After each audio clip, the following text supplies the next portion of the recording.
Fernando, eu sei que você é um homem muito experiente nessa atuação no mercado automobilístico, no setor de autopeças, e eu sei que um dos fortes leads que você tem aí é no agrobusiness, né? Você fala muito bem, você tem postado muita coisa sobre o agrobusiness e aquilo que tem acontecido.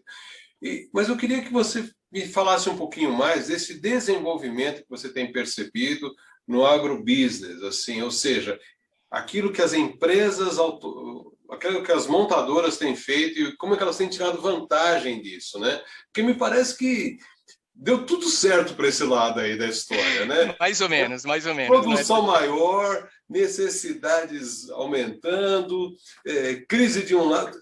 Parece-me que tem gente chorando e tem outros vendendo lenço, né? E parece-me que o agrobusiness tá vendendo lenço aí. Inclusive o algodão brasileiro é muito bom para fazer lenço, tá? Tá bom. Esse É detalhe de que excelente conhece, qualidade, né? de excelente qualidade. É. É importante, foi muito importante colocar isso, porque a gente estava falando no mercado automotivo, nós estamos mais afeitos, né, aos carros, às vans, aos ônibus, aos caminhões. As máquinas agrícolas um pouco menos. E o ano passado foi excelente para o agronegócio. Parecia um oásis no meio do deserto. Porque foi uma conjunção de fatores excelente para o agronegócio, né? Primeiro, não parou. Esse foi o fator importante, considerado essencial para a alimentação, não só do Brasil, mas do mundo.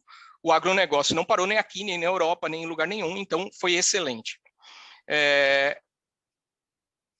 No caso específico do Brasil, havia uma crise na época com o Trump e dos Estados Unidos e a China, que favoreceu muito o comércio e a exportação do agronegócio para a China, do Brasil, principalmente no sentido dos grãos. Um outro fator importante foi o câmbio. A desvalorização do real, para alguns, como você mesmo colocou, foi calamitosa, as pessoas estão chorando, estão desesperadas. Para o agronegócio foi excelente, porque ele vive muito de exportação e isso trouxe muitas divisas. O agronegócio tem sido, nos últimos anos, um dos grandes pilares da economia brasileira. E o ano passado, ele se mostrou o motor de arranque, o motor da arrancada da economia. Foi com ele que começou. E, para ser muito sincero, ele sempre faz isso. A economia brasileira, o agronegócio é apaixonante por causa disso. Primeiro, ele é um mundo à parte, que pouca gente conhece, porém, ele é apaixonante porque ele é o início de tudo aqui no Brasil. A gente começa com um agronegócio forte, ele faz girar, o agricultor começa a investir, você começa a vender mais picape, mais carro, transportar mais grãos.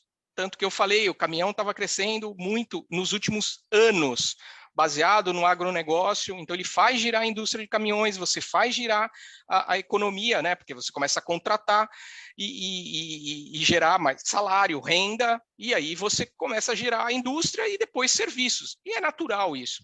O Brasil é muito cíclico, não é um país para amadores. Vamos deixar claro, não é simples e não é um país para amadores. Então, a experiência, o conhecimento a bagagem que a gente traz ao longo dos anos diferencia em relação a essa visão do mercado. Ele era um dos fatores chaves para você vislumbrar uma recuperação de mercado de caminhões, por exemplo, e de consumo mais para frente. A gente tem que olhar muito para fora, seguir até o exemplo do agronegócio.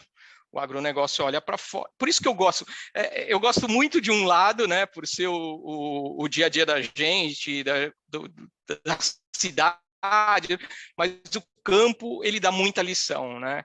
É verdade. A gente está falando de uma agricultura 4.0, né, 5.0, a gente está vendo uma agricultura...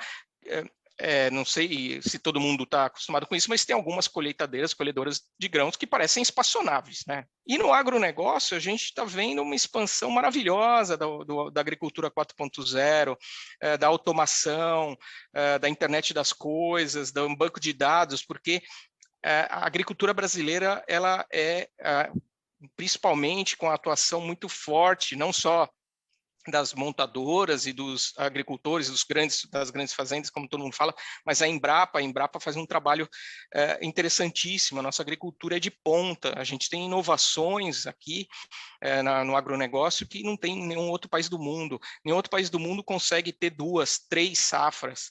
Nenhum país do mundo consegue plantar trigo no Ceará e ter uma produtividade maior que o trigo do Rio Grande do Sul. Onde o clima é mais adequado, né? Estou falando isso. Você tem irrigação, que está crescendo demais, a parte de pivôs de irrigação. Então, indo mais agora já para as montadoras, então você já começa a ver um crescimento enorme, né, do maquinário cada vez mais moderno. Nós temos sprayers, pulverizadores. Nós temos uma empresa chama-se Stara, no interior do Rio Grande do Sul, que exporta para mais de 20 países da Europa, que tem uma tecnologia em GPS de primeiro mundo. Então, o Brasil ele não pode voltar atrás. Eu acho que o cenário da inovação tem que ser mantido, e a indústria 4.0 e a automação também.